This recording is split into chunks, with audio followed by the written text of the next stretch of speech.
পড়ছি অদম্য অধ্যায়। কবিতা শিরোনাম অদম্য অধ্যায়। লোহার দরজা জানতো না কাকে আটকে রেখেছে।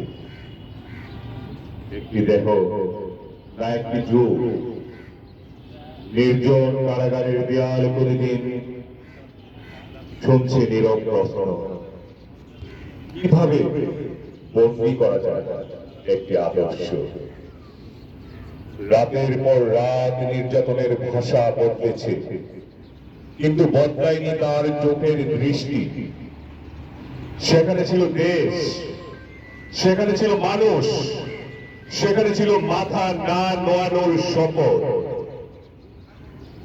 একটি নামকে লক্ষ্য করে রাষ্ট্রযন্ত্রের সমস্ত ভার, মিথ্যা মামলা, নিঃসঙ্গতা সবই ছিল পরিকল্পিত।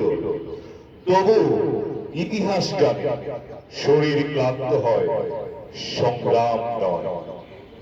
নির্জন কারাগারে যেখানে সময়ও থমকে যায়, সেখানে তিনি একা ছিলেন না, সাথে ছিল লাখো কণ্ঠের আশা, অগণিত চোখের অপেক্ষা, একটি জাতির অব্যক্ত আরাধনা। একটি জাতি অব্যক্ত আরাধনা। ক্ষমতার সামনে দাঁড়িয়ে তিনি শিখিয়েছেন না বলার সাহস, আপোষ নয়, এই ছিল তার রাজনীতি।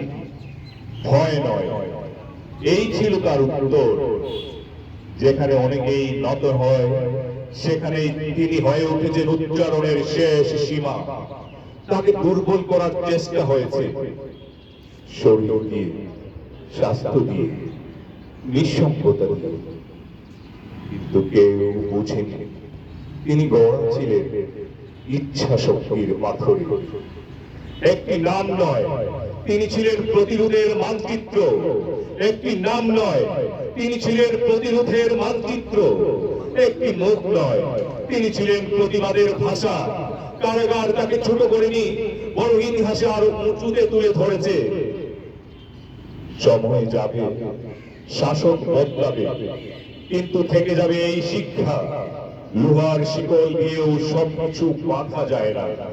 কারণ কিছু মানুষ জীবনের কেউ বড়, তারা হয়ে ওঠেন একটি সংগ্রামের নাম, বেগম খালেদা জিয়া।